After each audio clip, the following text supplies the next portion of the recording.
right. Good morning, everybody.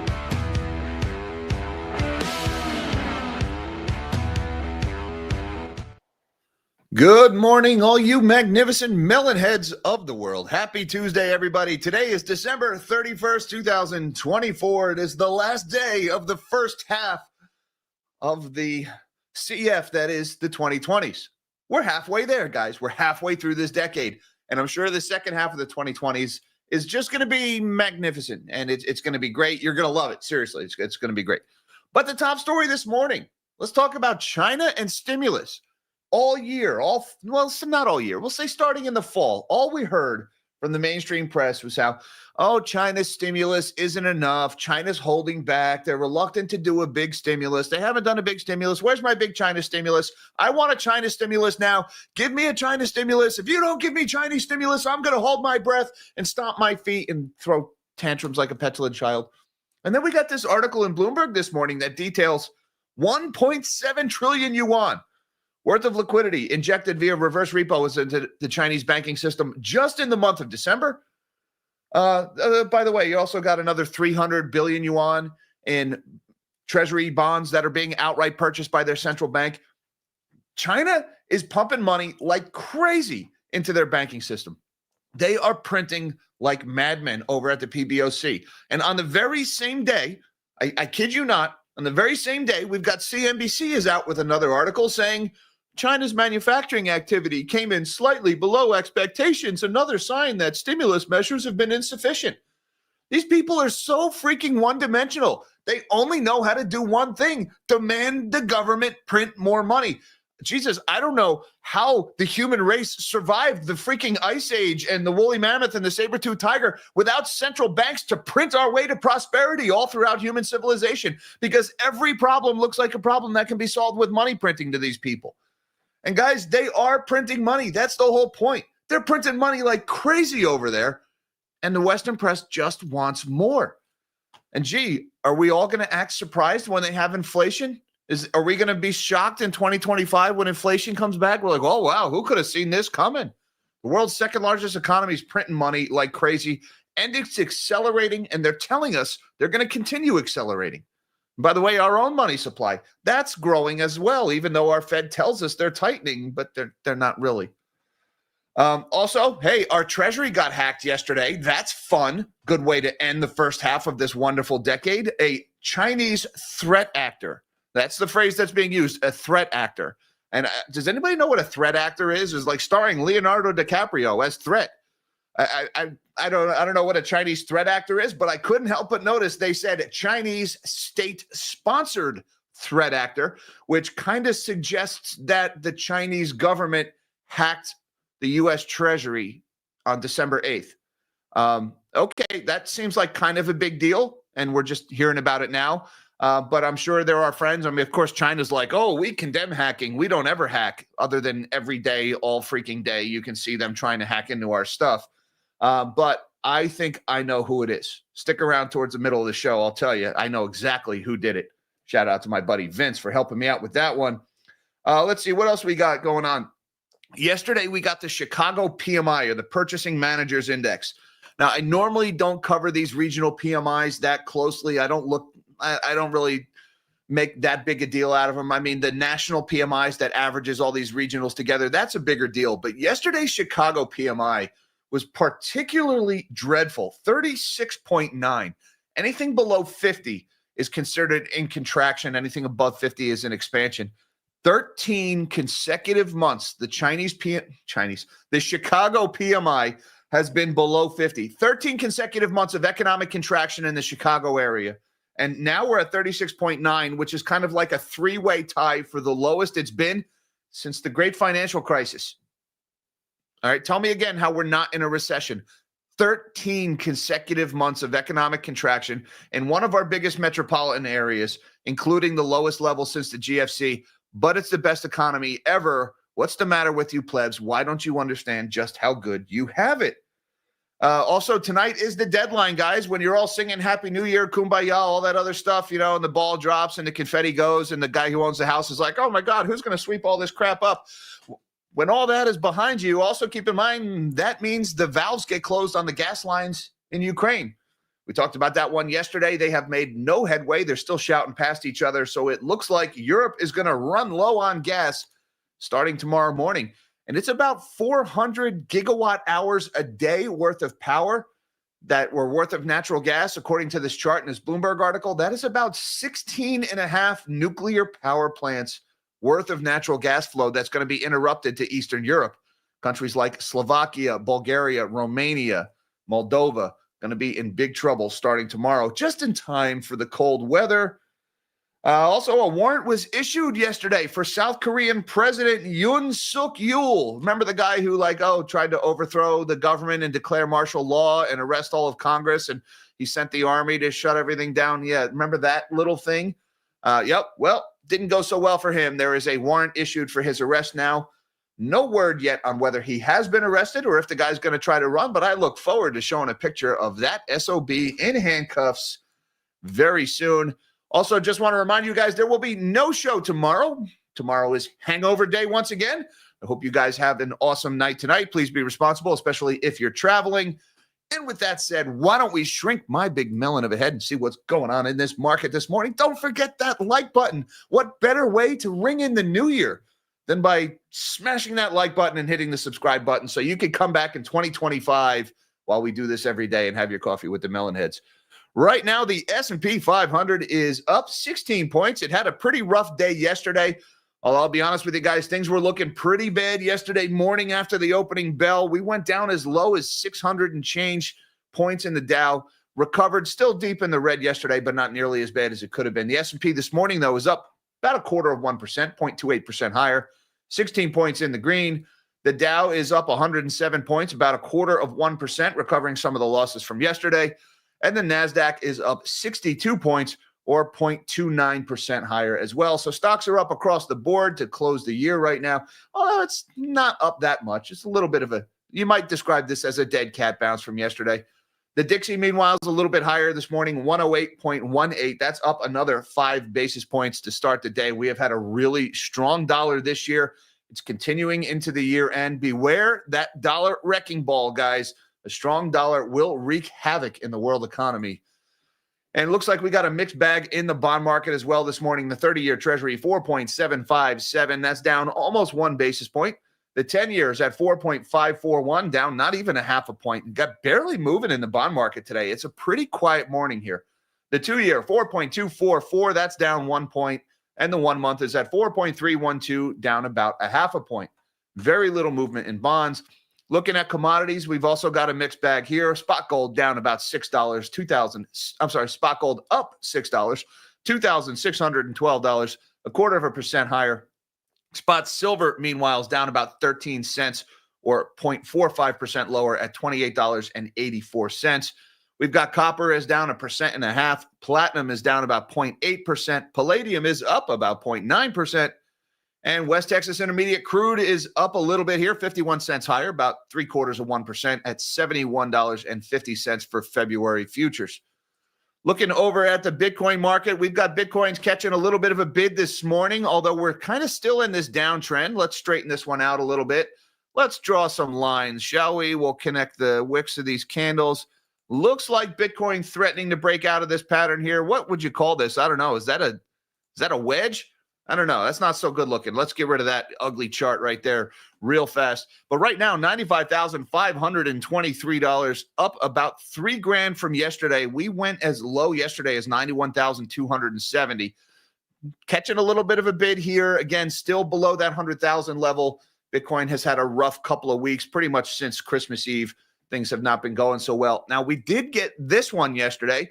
It seems Michael Saylor and his infinite money glitch were at it again yesterday. MicroStrategy snags another 2,138 Bitcoins at less than $100,000 per coin. We've seen this a lot this year. He's still doing it, guys. Shares of MicroStrategy fell Monday after the software company and cryptocurrency play said it sold off more of its common stock to raise the money needed to buy more Bitcoin.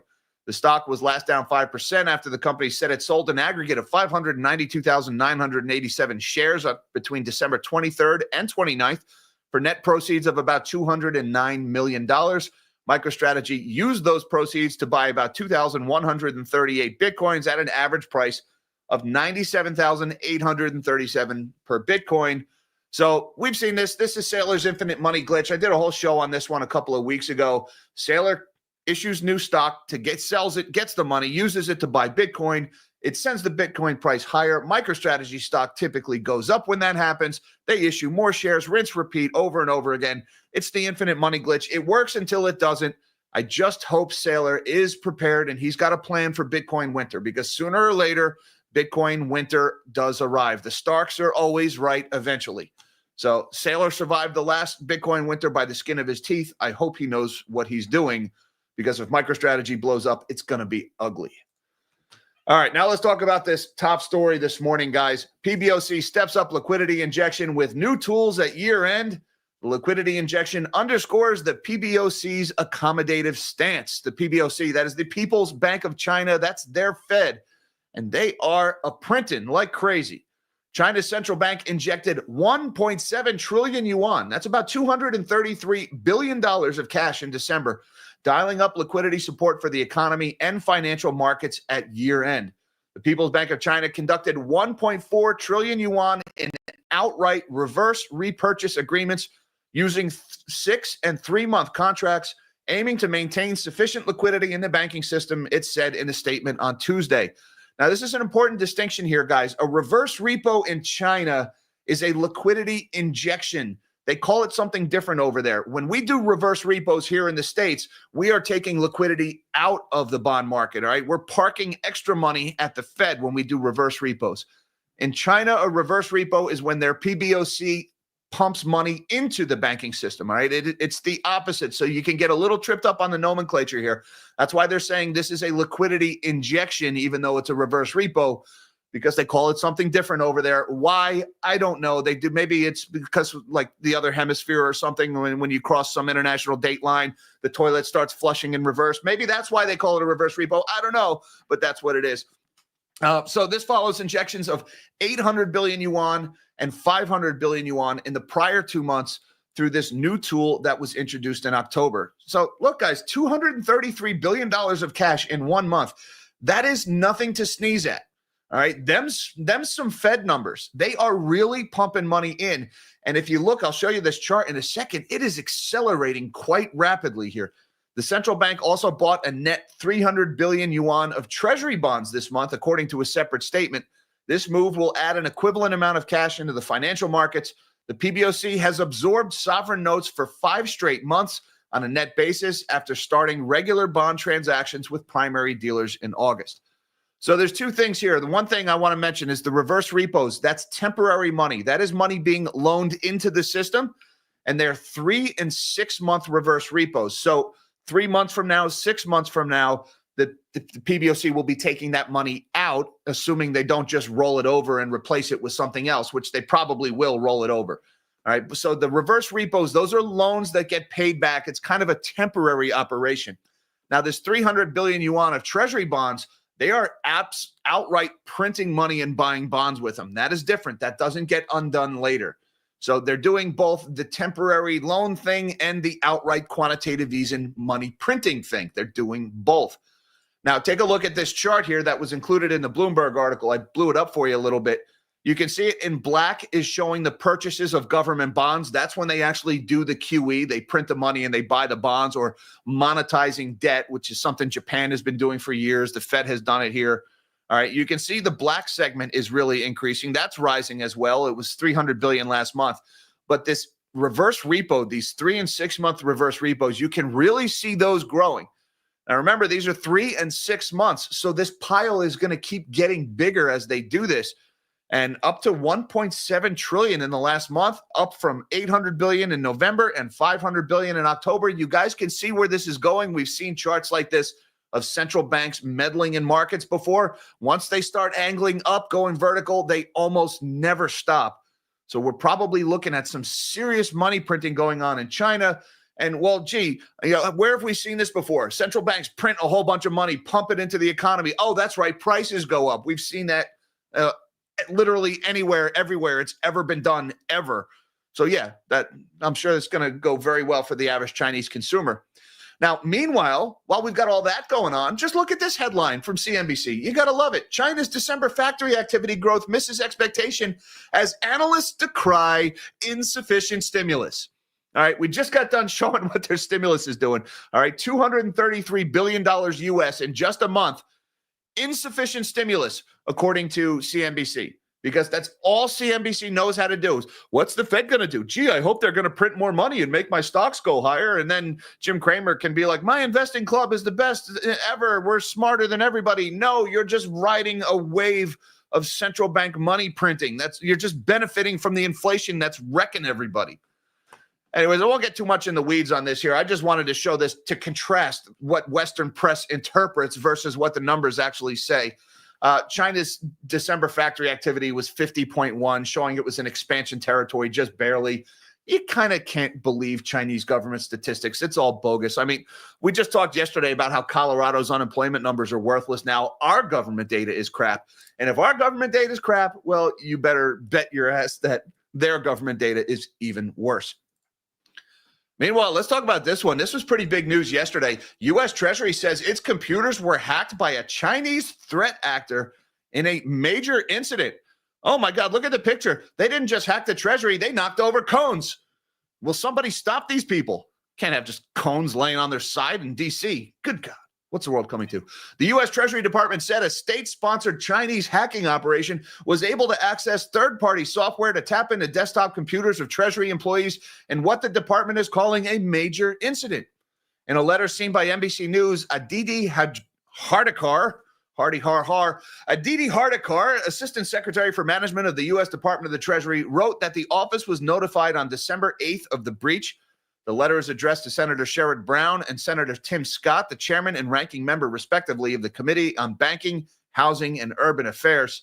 The information accessed by the threat actor included unclassified documents, according to the letter. Now, that statement, that's some Washington speak right there. They could say the information included unclassified documents. You notice they're not saying the information did not contain classified documents. They could have stolen a whole bunch of secrets but also one unclassified document, and that statement would be true, that the information accessed included unclassified documents. You see how we can lie while telling the truth in Washington, D.C.? So I'm just pointing that one out. It's worth worth noting.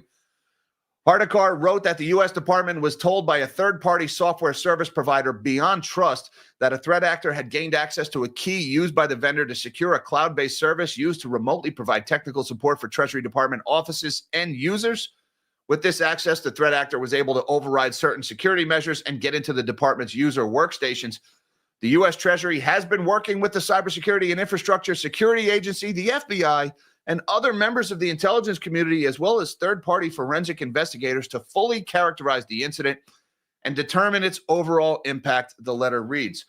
And I suspect I know who it really was. There's this famous Chinese hacker out there, and I've got this artist rendering of who it was. I suspect it was this famous Chinese hacker, John Et-Yel-Un. All right, and there she is right there. All right, I really think this is, call me crazy here, all right?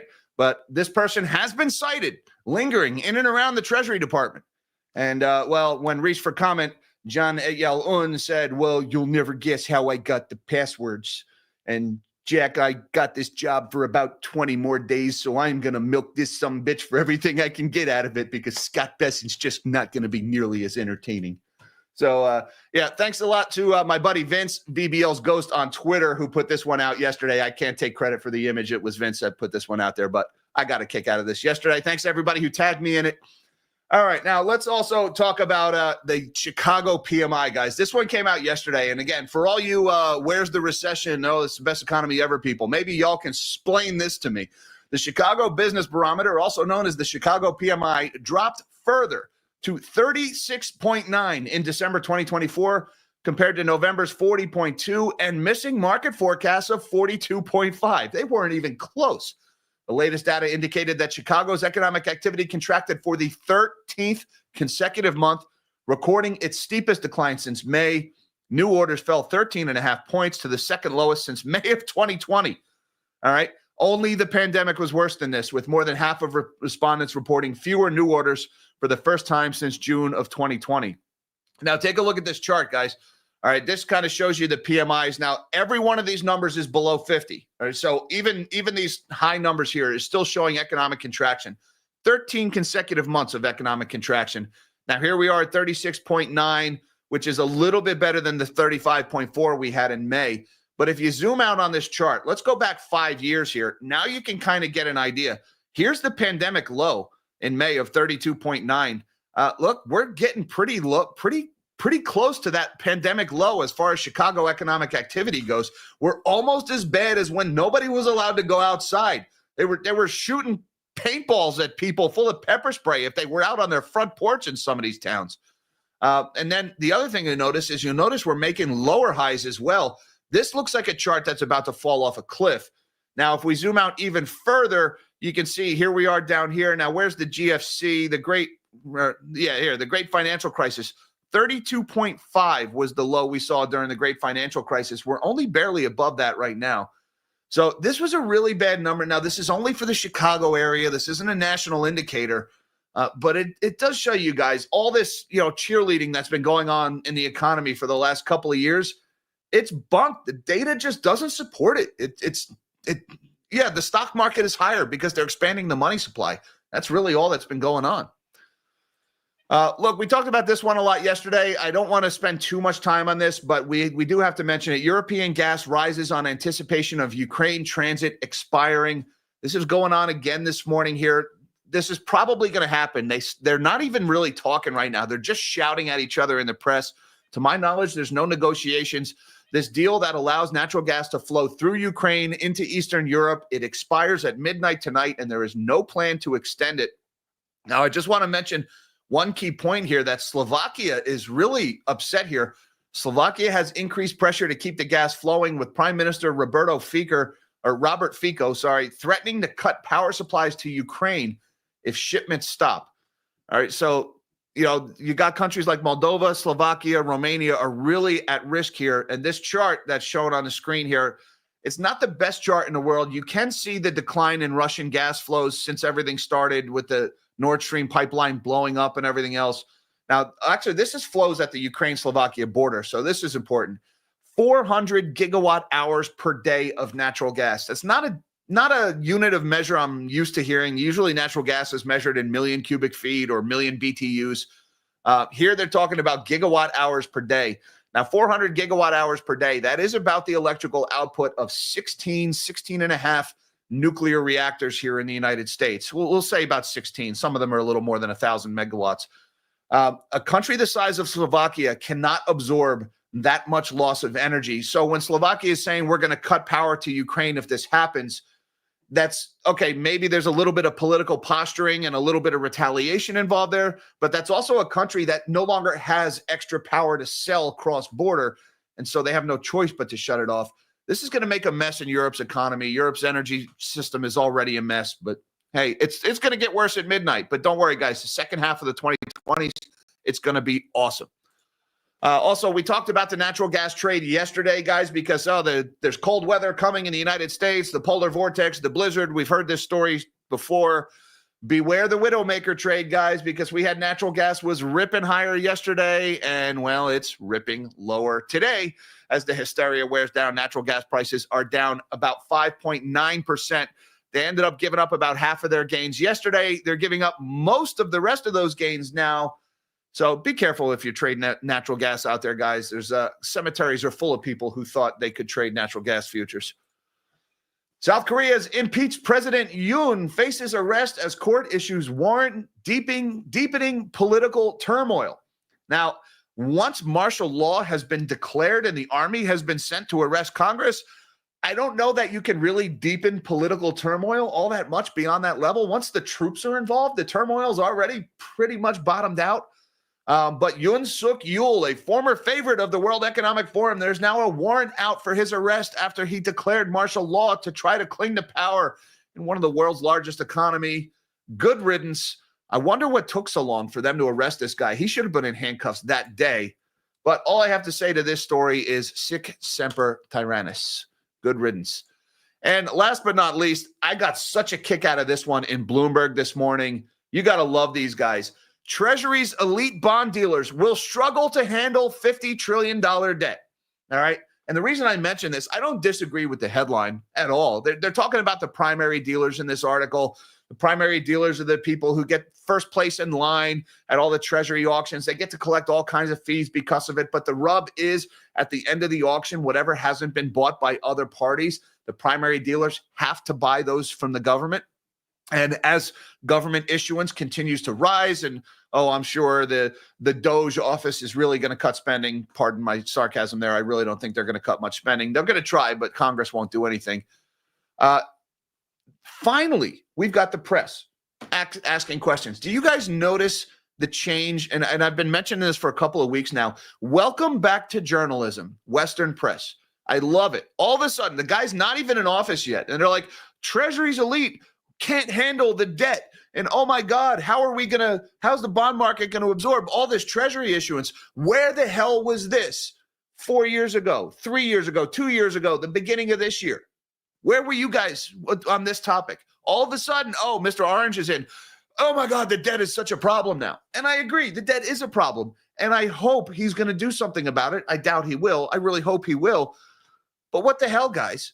You can see this metamorphosis that's happening in the Western press as they remember, that's right, it's their job to ask poignant questions. Well, there they are. The debt is a problem from the modern monetary theorists at Bloomberg, even though they're still like, we need more China stimulus. The United States government can't handle their debt. Also, guys, keep an eye on the reverse repo here in the States. Remember, here in the United States, a reverse repo means money coming out of the system. We're probably going to see a spike in this tonight, tomorrow. It's expected at year end. We've had big spikes in the end of the year in the past. I don't think it's going to be a very big deal. I'm looking forward to seeing how high the needle goes, but it's going to come right back down in the next couple of days. So expect that one, guys. No big surprises there. I just want to say thank you very much. Whoa, you guys are going crazy with the color ones today. Mish gifted 20 Nobody Special Finance memberships. Thank you, Mish, for welcoming 20 new melon heads to the group. If you guys receive one of those memberships, be sure and let Mish know. Thank you in the comments is in order. Thank you, brother, for everything you do for the channel. Appreciate that. Armando Reyes says, show me the money. Are we talking about the Chinese stimulus? Show me the money, Jerry. Yeah, they are. 1.7 trillion in a month. That's a lot of freaking money. $233 billion, right? I mean, the Fed's QT right now, what are they doing? Like 30 billion a month in quantitative tightening over at the Fed. In China, they're injecting 233 billion. And that's converted to US dollars already. So these are big numbers, and the Western press is like, we need more. Print more. Please, sir. Can I have some more? Okay. Well, asking ye shall receive, because the PBOC seems eager to oblige them. Thank you very much, Armando, for supporting the channel, sir, and Happy New Year. Crusty Whitebread says, best economy ever now. Get in line for a loaf, you pleb. That's right? Isn't that what Bernie says? Oh, when you see a bread line, you should not think this is a failure of communism. You should be grateful that this government is providing for its people. How's my Bernie? That was kind of on the fly. Did I do it? It helps if I put on the mittens and the scarf. I think I am once again asking for your support. I don't know. It's a work in progress. But yeah, now get in line for your loaf of bread. Just a reminder, guys, bread lines is not a sign of prosperity. And there's no difference between a bread line and helicopter money. They're the same thing, Panamet circuses. This is nothing new. It is the great Roman poet Juvenal wrote about just this very thing. Thank you, Crusty Whitebread, for supporting the channel and being a melonhead for 6 months. Hunt and Cover says, you could tell it was the Chinese hacker. He left a misfortune cookie. Oh, he opens the misfortune cookie and it says, your banks are no longer strong and resilient, and now I am offered to collect my speaking fees. Oh, okay. That's what my misfortune cookie said. Wow, that's interesting there. A sudden change in the language coming out of the Treasury Department. Wow. That Chinese hacker, John Etyal-un. Gotta watch out for that little feller. Thanks a lot, Hunt and Cover, for supporting the channel, sir. I appreciate that very much. Happy New Year. And also to T.A. Chapman, says, BBC report about homelessness breaking records in the U.S. Not surprised, but couldn't find anything in the mainstream. Happy hangover day. I'll tell you why you can't find anything in the mainstream, T.A. Chapman, because it is damning. There was a report out of California, And I swear to God, this story happened almost verbatim in New York. And I've covered this on the New York end. All of this money, this billions of dollars that was supposed to be spent to create affordable housing, to finance, provide loans to get affordable homes built. You know where the money ended up going? To build luxury waterfront condos for rich people. Meanwhile, the homeless population has exploded. All they do when they throw money at the problem is they make housing less affordable. And when you make housing less affordable, well, less people can afford it, and you end up with more homeless people. And guys, we're not talking about like when we were kids, or when we were young, the homeless people were only the drunks or the drug addicts or maybe wounded veterans who didn't receive care or mentally ill. You still have a lot of that, but you got freaking software engineers that are living in their cars. These guys make $65,000, $70,000 a year, and they're freaking homeless.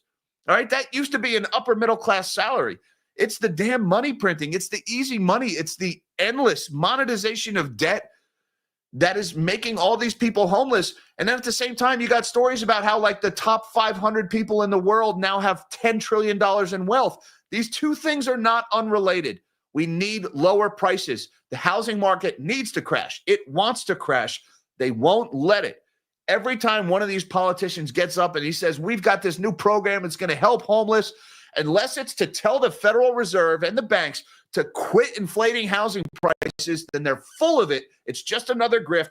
Let the housing market crash. And look, my single biggest asset is my home that I live in. A lot of my wealth is tied up in my home. I understand what that means for me personally. It would suck, but it needs to happen.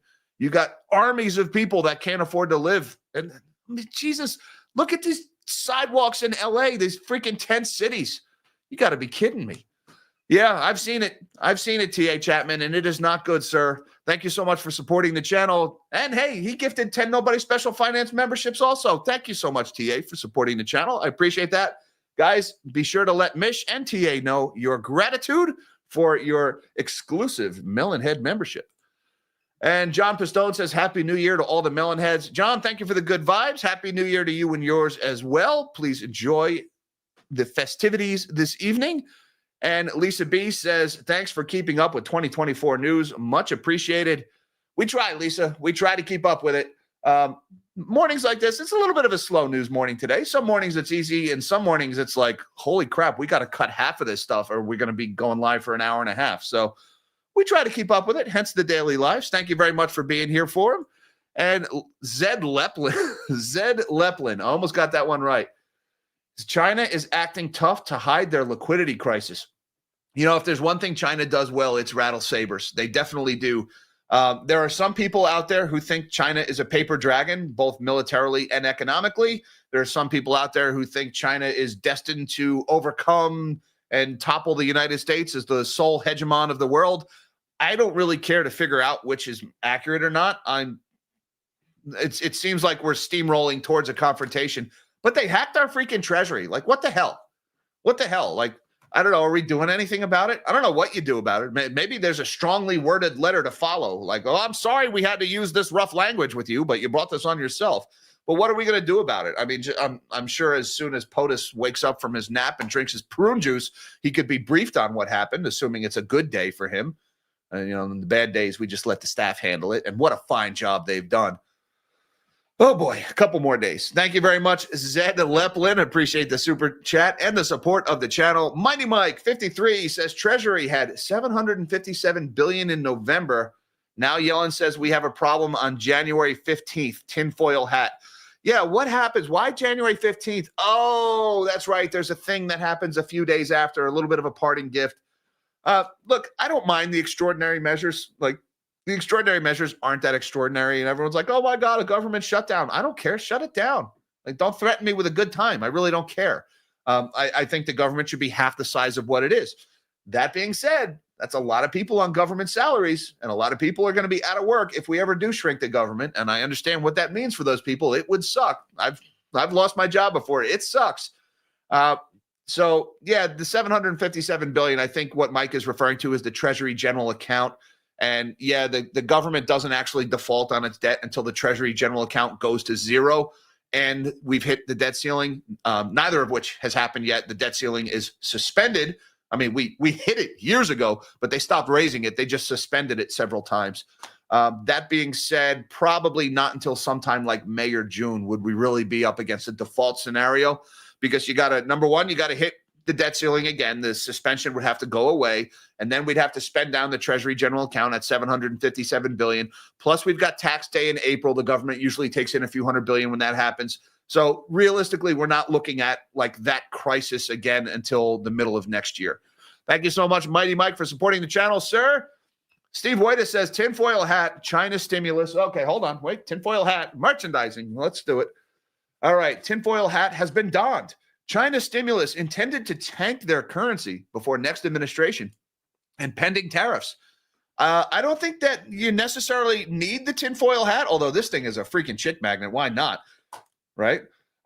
So that being said, I agree, Steve. Like China debasing their currency, that has been a thing for many moons, right? That's nothing new that they would do that. When they debase their currency, especially as an export economy, it favors their exports. It makes them more affordable. So I'm not terribly surprised to see that. That being said, the money, the kind of numbers they're putting up and what they're saying they're going to do, I think they're going to overshoot. They're probably going to end up with a consumer inflation problem in China at the same time, end up with a consumer inflation problem when most people have seen their net worth plummet dramatically because home values have collapsed. So China's got a reckoning ahead of them. They've got a population collapse. They're still overbuilding. They've already overbuilt. And it's going to take more than a little bit of money printing to get out of that. That's just my opinion there. And in the meantime, as the economy gets worse and worse, that's what worries me is what do they do militarily as that public anger builds up and they look to deflect it outward. Well, you've got this big, bad red, white, and blue boogeyman across the pond that you could blame everything on. Why not start a war to cling to power? We've seen this before, things like the Falkland Islands. So that's my worst case scenario. But hey, there's only 5 years left in this decade. Maybe we never get to that. Thank you, Steve, for supporting the channel, sir. Thank you. Uncle Fester says, I've seen Richard Wolff state that China will turn its economy inwards and all will be good. I don't know how China does that. The Chinese economy is so hopelessly dependent on exports of manufactured goods as well as imports of food and energy because China can't feed or power itself. Now, maybe they can handle the food and energy thing with Russia between the two of them. Maybe. But still, that's going to be problematic because, I mean, you got a lot of desert you got to cross, a lot of mountains you got to cross to get much of that energy and food from Russia to China's coastal cities where most of its population is. China does not very easily turn inward. Now, that being said, neither do we, right? We're turning inward right now. The world is deglobalizing. Everybody's turning inward. But you know what? We're relatively food and energy secure. We still import a lot of energy, but we're also the world's biggest producer of energy. So I think the U.S. would have an easier time turning inward than China would. That being said, consumer inflation would be ripping here because manufactured goods all come from China. And so if we really did turn inward, it would take probably a few decades to revamp our manufacturing capacity to start making the stuff here again. And of course, the stuff we make is going to be much, much more expensive because of American labor is more expensive, not to mention environmental laws and things like that. That being said, hey, maybe your Keurig machine will last more than 2 years before the freaking thing breaks because it was made in America instead of a factory in China where nobody gives a shit. Hey, I just throw them out there. You do what you want with them. Thank you very much, Uncle Fedster, for supporting the channel. Innovative, Sustainable Solution says, remember that 35-ounce silver spike in China recently? The stackers see inflation coming. Well, I like the shiny ISS. I like it very much. And it seems the market is intent on giving us a discount right now. So, hey, make the most of it if you want. I do think inflation is coming back. I think they with a capital T, I think they are going to try to print their way out of the next crisis. And when that happens, you want to be holding some metal, some gold, some silver, and yes, some Bitcoin. I think the market can see that. So I like the shiny. Thank you, Innovative Sustainable Solutions, for supporting the channel, sir. M&J, my blue wrench. Thank you so much, M&J, for supporting the channel. Says, don't forget to subscribe. So close. Get your mother, sister, brother, spouse, cousin, and date to subscribe. Only if your date is a cool one, all right? I don't want one of those like dates where you give him a fake number. It's like actually like an Arby's in New Jersey and not really your phone number. We don't want him or her coming, right? Only the cool dates. They can come. All right, we don't take just anybody here. Thank you, M&J, for plugging the channel, for everything you do to help the channel, as well as keeping things neat and tidy in the chat. I appreciate that very much. Happy New Year, M&J. Citrus Squeeze says, thanks for everything, Jack and team. Is 2025 finally the year of AI? I don't think so. Still waiting for my work to be done for me. Look, there's a lot of things you can do with AI. I've used AI quite a bit. It speeds things up. If you're drafting documents, or if you're struggling to find words, you can ask it to kind of like nudge you in the right direction, and it can get you started. It is a useful productivity enhancing tool. That being said, you can't rely on it. You have to second guess everything it tells you because it hallucinates. It just outright makes things up.